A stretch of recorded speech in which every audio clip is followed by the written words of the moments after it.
20ஆம் அதிகாரம். திராட்சரசம் பரியாசம் செய்யும், மதுபானம் அமளி பண்ணும், அதனால் மயங்குகிற ஒருவனும் ஞானவான் அல்ல. ராஜாவின் உருக்குதல் சிங்கத்தின் கெர்ச்சிப்புக்கு சமானம். அவனை கோபப்படுத்துகிறவன் தன் பிராணனுக்கே துரோகம் செய்கிறான். வழக்குக்கு விலகுவது மனுஷனுக்கு மேன்மை. மூடனானவன் எவனும் அதிலே தலையிட்டுக் கொள்வான். சோம்பேறி குளிருகிறதென்று உழமாட்டான். அறுப்பிலை பிச்சை கேட்டாலும் அவனுக்கு ஒன்றும் கிடையாது.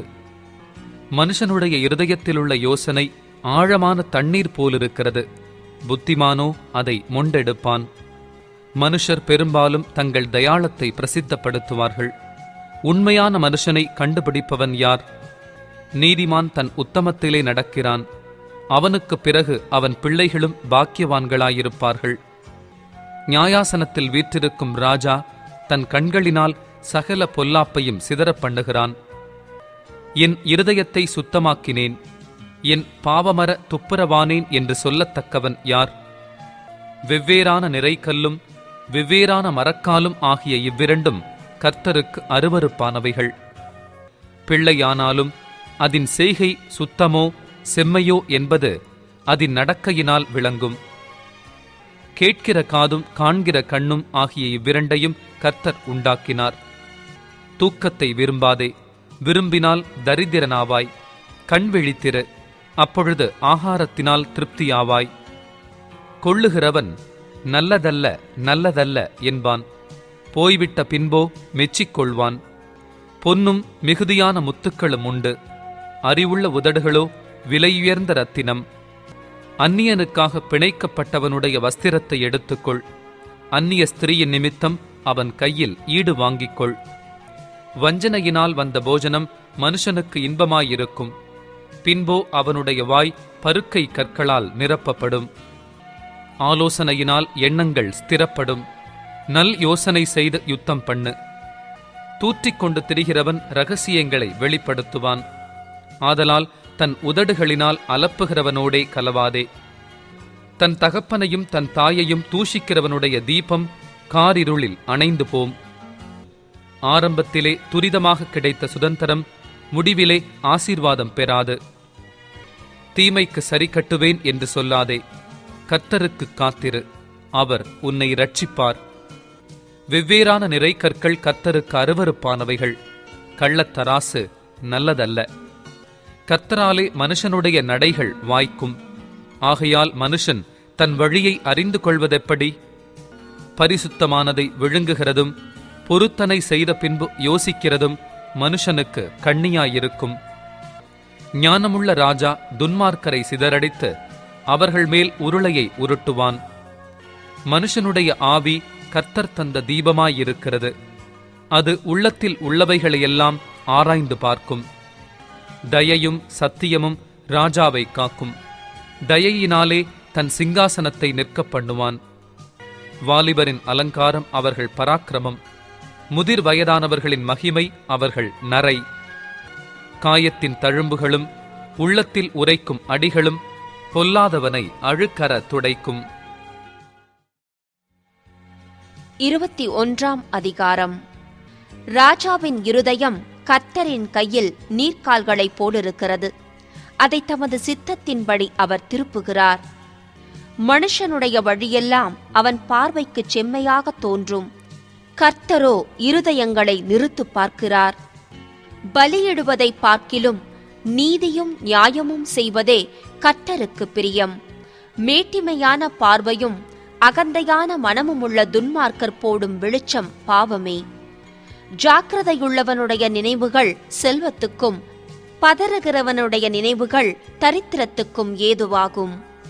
பொய் நாவினால் பொருளைச் சம்பாதிப்பது சாவை தேடுகிறவர்கள் விடுகிற சுவாசம் போலிருக்கும். துன்மார்க்கர் நியாயம் செய்ய மனதில்லாதிருக்கிறபடியால் அவர்கள் பாழ்கடிக்கப்பட்டு போவார்கள்.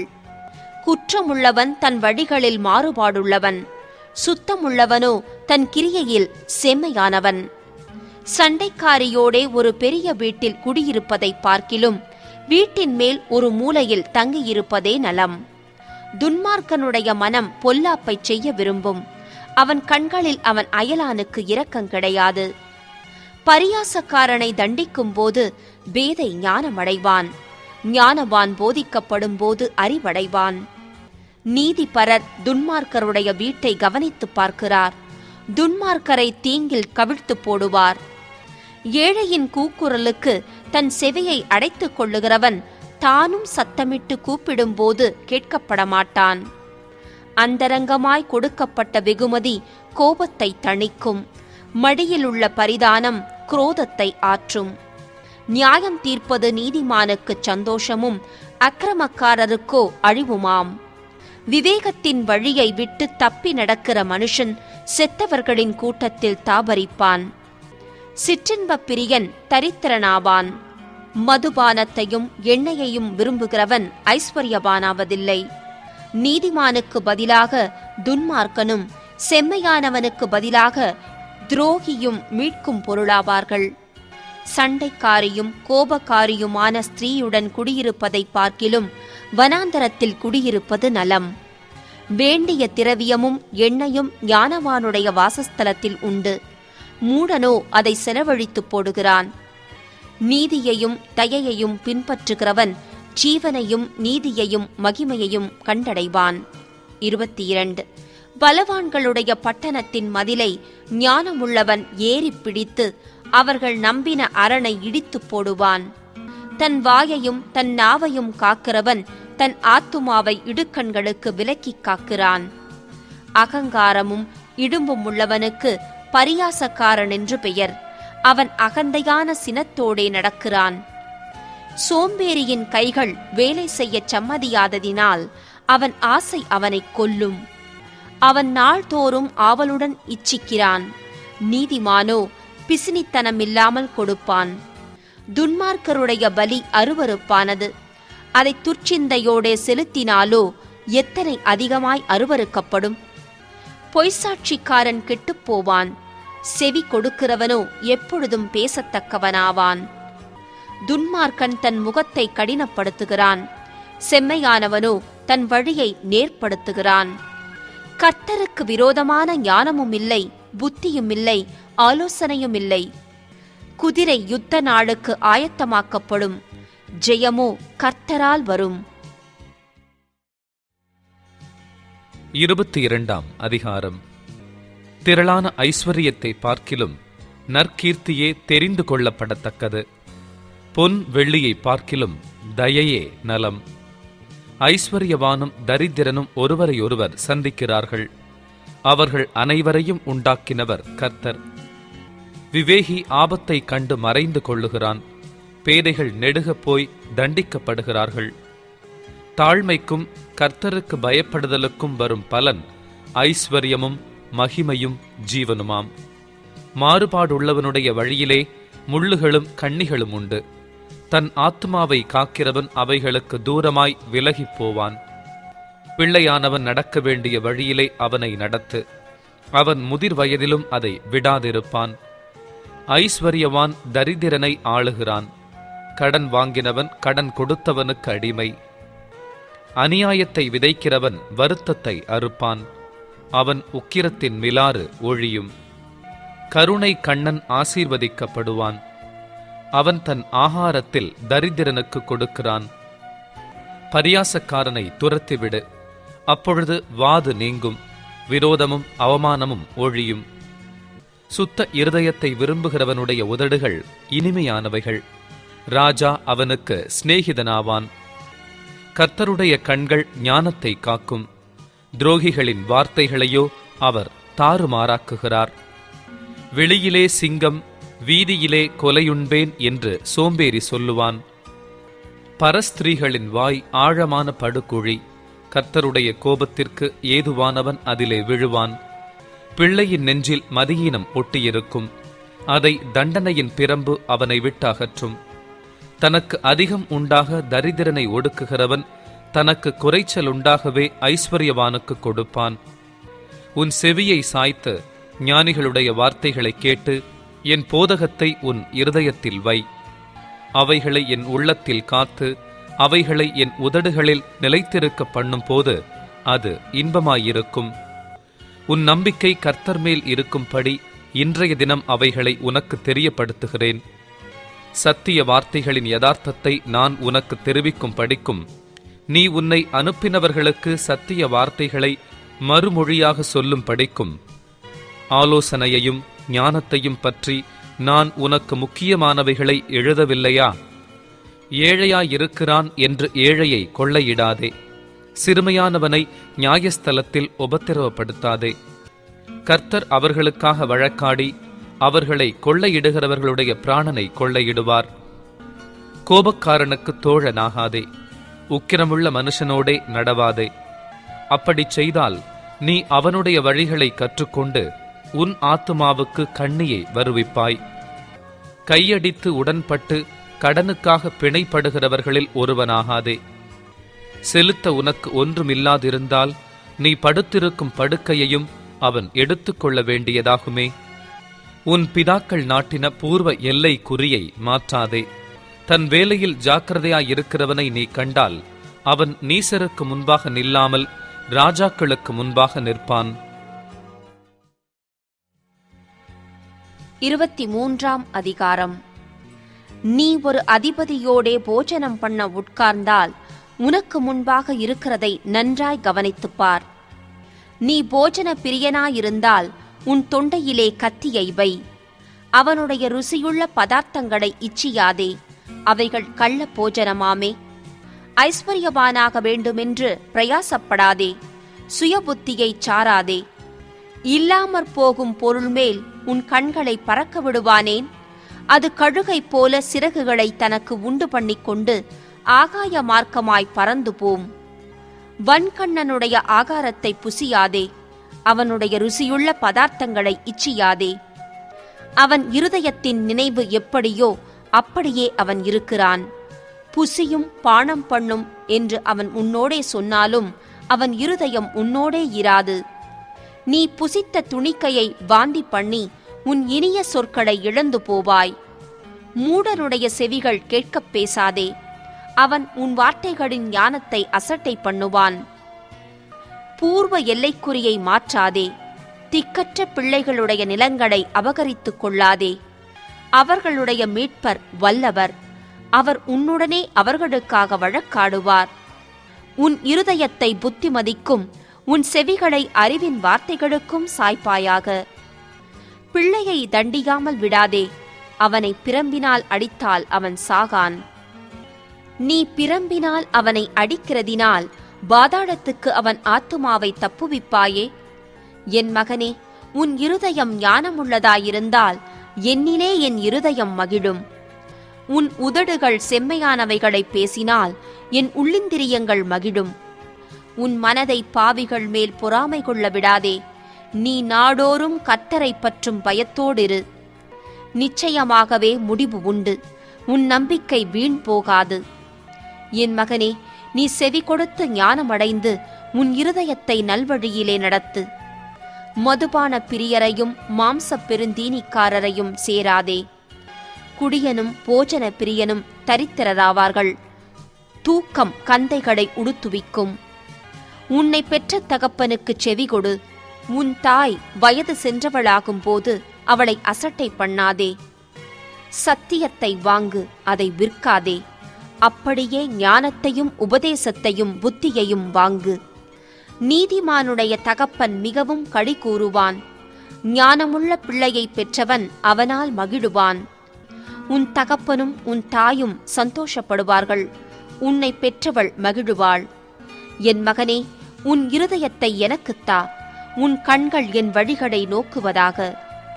வேசி ஆழமான படுகுழி, பரஸ்திரீ இடுக்கமான கிணறு. அவள் கொள்ளைக்காரனைப் போல் பதிவிருந்து மனுஷருக்குள்ளே பாதகரை பெருகப் பண்ணுகிறாள். ஐயோ, யாருக்கு வேதனை, யாருக்கு துக்கம், யாருக்குச் சண்டைகள், யாருக்கு புலம்பல், யாருக்கு காரணமில்லாத காயங்கள், யாருக்கு இரத்தங்கலங்கின கண்கள்.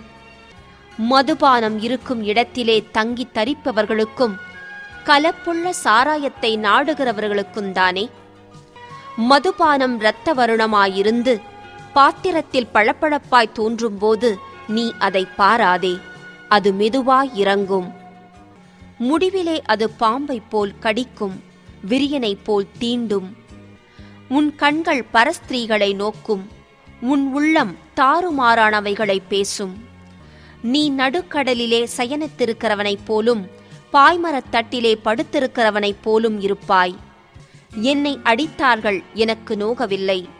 என்னை அறைந்தார்கள், எனக்குச் சுரண இல்லை. நான் அதை பின்னும் தொடர்ந்து தேட எப்பொழுது விழிப்பேன் என்பாய். 24ஆம் அதிகாரம். பொல்லாத மனுஷர் மேல் பொறாமை கொள்ளாதே, அவர்களோடே இருக்கவும் விரும்பாதே. அவர்கள் இருதயம் கொடுமையை யோசிக்கும், அவர்கள் உதடுகள் தீவினையை பேசும். வீடு ஞானத்தினாலே கட்டப்பட்டு விவேகத்தினாலே நிலைநிறுத்தப்படும். அறிவினாலே அறைகளில் அருமையும் இனிமையுமான சகலவித பொருட்களும் நிறைந்திருக்கும். ஞானமுள்ளவன் பலமுள்ளவன், அறிவுள்ளவன் தன் வல்லமையை அதிகரிக்க பண்ணுகிறான். நல் யோசனை செய்து யுத்தம் பண்ணு, ஆலோசனைக்காரர் அநேகரால் ஜெயங்கிடைக்கும். மூடனுக்கு ஞானம் எட்டாத உயரமாயிருக்கும், அவன் நியாயஸ்தலத்தில் தன் வாயை திறவான். தீவினை செய்ய உபாயம் செய்கிறவன் துஷ்டன் எண்ணப்படுவான். தீய நோக்கம் பாவமாம், பரியாசக்காரன் மனுஷருக்கு அருவருப்பானவன். ஆபத்து காலத்தில் நீ சோர்ந்து போவாயானால் உன் பெலன் குறுகினது. மரணத்துக்கு ஒப்பிக்கப்பட்டவர்களையும் கொலையுண்ண போகிறவர்களையும் விடுவிக்க கூடுமானால் விடுவி. அதை அறியோம் என்பாயாகில் இருதயங்களை சோதிக்கிறவர் அறியாரோ? உன் ஆத்துமாவை காக்கிறவர் கவனியாரோ? அவர் மனுஷருக்கு அவனவன் கிரியைக்குத் தக்கதாக பலனளியாரோ? என் மகனே, தேனை சாப்பிடு, அது நல்லது. கூட்டிலிருந்து ஒழுகும் தேன் உன் வாய்க்கு இன்பமாயிருக்கும். அப்படியே ஞானத்தை அறிந்து கொள்வது உன் ஆத்துமாவுக்கு இன்பமாயிருக்கும். அதை பெற்றுக்கொண்டால் அது முடிவில் உதவும். உன் நம்பிக்கை வீண் போகாது. துஷ்டனே, நீ நீதிமானுடைய வாசஸ்தலத்துக்கு விரோதமாய் பதிவிடாதே. அவன் தங்கும் இடத்தை பாழாக்கிப் போடாதே. நீதிமான் 7 தரம் விழுந்தாலும் திரும்பவும் எழுந்திருப்பான். துன்மார்க்கரோ தீங்கிலே இடருண்டு கிடப்பார்கள். உன் சத்துரு விழும்போது சந்தோஷப்படாதே, அவன் இடரும் போது உன் இருதயம் களி கூறாதிருப்பதாக. கர்த்தர் அதை காண்பார், அது அவர் பார்வைக்கு பொல்லாப்பாயிருக்கும். அப்பொழுது அவனிடத்தினின்று அவர் தமது கோபத்தை நீக்கிவிடுவார். பொல்லாதவர்களை குறித்து எரிச்சலாகாதே, துன்மார்க்கர் மேல் பொறாமை கொள்ளாதே. துன்மார்க்கனுக்கு நல் முடிவு இல்லை, துன்மார்க்கனுடைய விளக்கு அணைந்து போம். என் மகனே, நீ கர்த்தருக்கும் ராஜாவுக்கும் பயந்து நட, கலகக்காரரோடு கலவாதே. சடிதியில் அவர்களுடைய ஆபத்து எழும்பும், அவர்கள் இருவரின் சங்காரத்தையும் அறிந்தவன் யார்? பின்னும் ஞானமுள்ளவர்களின் புத்திமதிகள் என்னவெனில், நியாயத்திலே முகதாட்சிணியம் நல்லதல்ல. துன்மார்க்கனை பார்த்து நீதிமானாயிருக்கிறாய் என்று சொல்லுகிறவனை ஜனங்கள் சபிப்பார்கள், பிரஜைகள் அவனை வெறுப்பார்கள். அவனை கடிந்து கொள்ளுகிறவர்கள் மேல் பிரியமுண்டாகும், அவர்களுக்கு உத்தம ஆசீர்வாதம் கிடைக்கும். செம்மையான மறுமொழி சொல்லுகிறவன் உதடுகளை முத்தமிடுகிறவனுக்கு சமானம். வெளியில் உன் வேலையை எத்தனப்படுத்தி வயலில் அதை ஒழுங்காக்கி பின்பு உன் வீட்டை கட்டு. நியாயமின்றி பிறனுக்கு விரோதமாய் சாட்சியாக ஏற்படாதே. உன் உதடுகளினால் வஞ்சகம் பேசாதே. அவன் எனக்கு செய்த பிரகாரம் நானும் அவனுக்கு செய்வேன், அவன் செய்த செய்கைக்குத் தக்கதாக நானும் அவனுக்கு சரி கட்டுவேன் என்று நீ சொல்லாதே. சோம்பேறியின் வயலையும் மதியீனனுடைய திராட்சத் தோட்டத்தையும் கடந்து போனேன். இதோ அதெல்லாம் முள்ளுக்காடாயிருந்தது. நிலத்தின் முகத்தை காஞ்சொறி மூடினது, அதன் கற்சுவர் இடிந்து கிடந்தது. அதை கண்டு சிந்தனை பண்ணினேன், அதை நோக்கி புத்தியடைந்தேன்.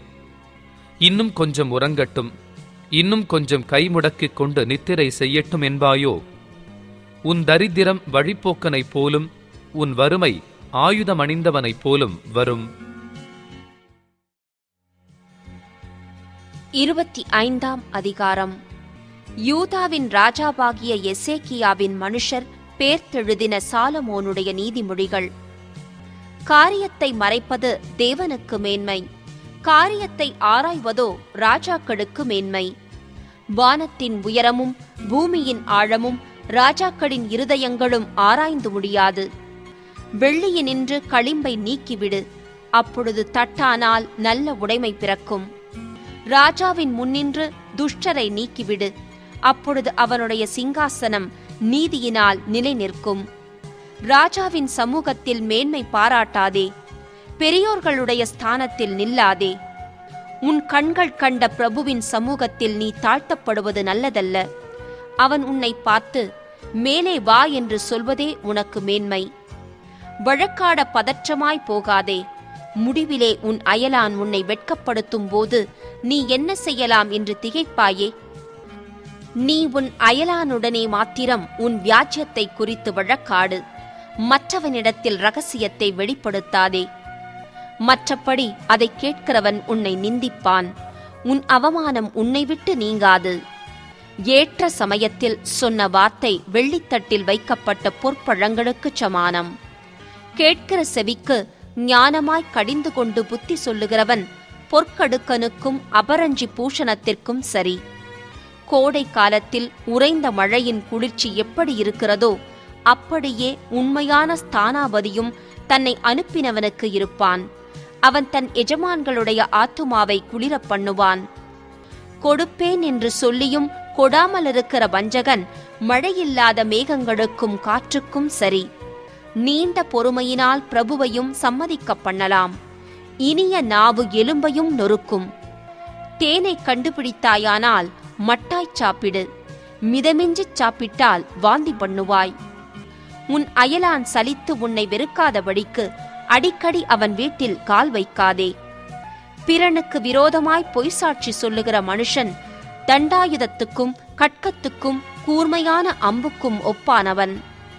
ஆபத்து காலத்தில் துரோகியை நம்புவது உடைந்த பல்லுக்கும் மொழி புரண்ட காலுக்கும் சமானம். மனதுக்கமுள்ளவனுக்கு பாட்டுகளை பாடுகிறவன் குளிர்காலத்தில் வஸ்திரத்தை களைகிறவனைப் போலவும் வெடியுப்பின் மேல் வார்த்த காடியைப் போலவும் இருப்பான். உன் சத்துரு பசியாயிருந்தால் அவனுக்கு புசிக்க ஆகாரம் கொடு, அவன் தாகமாயிருந்தால் குடிக்க தண்ணீர் கொடு. அதனால் நீ அவன் தலையில் மேல் எரிகிற தழல்களை குவிப்பாய். கர்த்தர் உனக்கு பலனளிப்பார். வடகாற்று மழையையும் புறங்கூறுகிற நாவு கோபமுகத்தையும் பிறப்பிக்கும். சண்டைக்காரியோடே ஒரு பெரிய வீட்டில் குடியிருப்பதை பார்க்கிலும் வீட்டின் மேல் ஒரு மூலையில் தங்குவதே நலம். தூர தேசத்திலிருந்து வரும் நற்செய்தி விடாய்த்த ஆத்மாவுக்கு கிடைக்கும் குளிர்ந்த தண்ணீருக்குச் சமானம். துன்மார்க்கருக்கு முன்பாக நீதிமான் தள்ளாடுவது கலங்கின கிணற்றுக்கும் கெட்டுப்போன சுனைக்கும் ஒப்பாகும். தேனை மிகுதியாய் உண்பது நல்லதல்ல, தற்புகழை நாடுவதும் புகழல்ல. தன் ஆவியை அடக்காத மனுஷன் மதிலிடிந்த பாழான பட்டணம் போலிருக்கிறான். 26ஆம் அதிகாரம். உஷ்ண காலத்திலே உறைந்த பனியும் அறுப்பு காலத்திலே மழையும் தகாதது போல மூடனுக்கு மகிமை தகாது. அடைக்கலான் குருவி அலைந்து போவது போலும் தகைவிலான் குருவி பறந்து போவது போலும் காரணமில்லாமல் இட்ட சாபம் தங்காது. குதிரைக்கு சவுக்கும் கழுதைக்கு கடிவாளமும் மூடனுடைய முதுகுக்கு பிரம்பும் ஏற்றது. மூடனுக்கு அவன் மதியினத்தின்படி மறு உத்தரவு கொடாதே, கொடுத்தால் நீயும் அவனைப் போலாவாய். மூடனுக்கு அவன் மதியீனத்தின்படி மறு உத்தரவு கொடு, கொடாவிட்டால் அவன் தன் பார்வைக்கு ஞானியாயிருப்பான். மூடன் கையிலே செய்தி அனுப்புகிறவன் தன் கால்களையே தரித்து கொண்டு நஷ்டத்தை அடைகிறான். நொண்டியின் கால்கள் குந்தி குந்தி நடக்கும், அப்படியே மூடரின் வாயிலுள்ள உவமை சொல்லும் குந்தும். மூடனுக்கு கனத்தை கொடுக்கிறவன் கவனிலே கல்லை கட்டுகிறவன் போலிருப்பான். மூடன் வாயில் அகப்பட்ட பழமொழி வெறியன் கையில் அகப்பட்ட முள்ளு. பெலத்தவன் அனைவரையும் நோகப்பண்ணி மூடனையும் வேலை கொள்ளுகிறான், மீறி நடக்கிறவர்களையும் வேலை கொள்ளுகிறான். நாயானது தான் கக்கினதை தின்னும்படி திரும்புவது போல மூடனும் தன் மூடத்தனத்துக்கு திரும்புகிறான். தன் பார்வைக்கு ஞானியாயிருப்பவனை கண்டாயானால் அவனை பார்க்கிலும் மூடனை குறித்து அதிக நம்பிக்கையாயிருக்கலாம். வழியிலே சிங்கம் இருக்கும், நடு வீதியிலே சிங்கம் இருக்கும் என்று சோம்பேறி சொல்லுவான். கதவு கீழ் முளையில் ஆடுகிறது போல சோம்பேறியும் படுக்கையில் ஆடிக்கொண்டிருக்கிறான். சோம்பேறி தன் கையை கலத்திலே வைத்து அதை தன் வாய்க்கு திரும்ப எடுக்க வருத்தப்படுகிறான். புத்தியுள்ள மறு உத்தரவு சொல்லத்தகும் 7 பேரை பார்க்கிலும் சோம்பேறி தன் பார்வைக்கு அதிக ஞானமுள்ளவன். வழியே போகையில் தனக்கடாத வழக்கில் தலையிடுகிறவன் நாயை காதை பிடித்திழுக்கிறவனைப் போலிருக்கிறான். கொள்ளிகளையும் அம்புகளையும் சாவுக்கேதுவானவைகளையும் எரிகிற பைத்தியக்காரன் எப்படி இருக்கிறானோ அப்படியே தனக்கடுத்தவனை வஞ்சித்து நான் விளையாட்டுக்கல்லவோ செய்தேன் என்று சொல்லுகிற மனுஷனும் இருக்கிறான். விறகில்லாமல் நெருப்பு அவியும், கோள் சொல்லுகிறவன் இல்லாமல் சண்டை அடங்கும். கரிகள் தழலுக்கும் விறகு நெருப்புக்கும் ஏதுவானது போல வாது பிரியன் சண்டைகளை மூட்டுகிறதற்கு ஏதுவானவன். கோள்காரனுடைய வார்த்தைகள் விளையாட்டு போலிருக்கும், ஆனாலும் அவைகள் உள்ளத்திற்குள் தைக்கும். நேச அனலை காண்பிக்கிற உதடுகளோடு கூடிய தீய நெஞ்சம் வெள்ளிப்பூச்சு பூசிய ஓட்டை போலிருக்கும். பகைஞன் தன் உள்ளத்தில் கபடத்தை மறைத்து தன் உதடுகளினால் சூது பேசுகிறான். அவன் இதம் பேசினாலும் அவனை நம்பாதே, அவன் இருதயத்தில் 7 அருவருப்புகள் உண்டு. பகையை வஞ்சகமாய் மறைத்து வைக்கிறவனெவனோ அவனுடைய புல்லாங்கு மகா சபையிலே வெளிப்படுத்தப்படும். படுகுழியை வெட்டுகிறவன் தானே அதில் விழுவான். கல்லை புரட்டுகிறவன் மேல் அந்த கல் திரும்ப விழும். கள்ள நாவு தன்னால் கிளேசப்பட்டவர்களை பகைக்கும். இச்சகம் பேசும் வாய் அழிவை உண்டு பண்ணும்.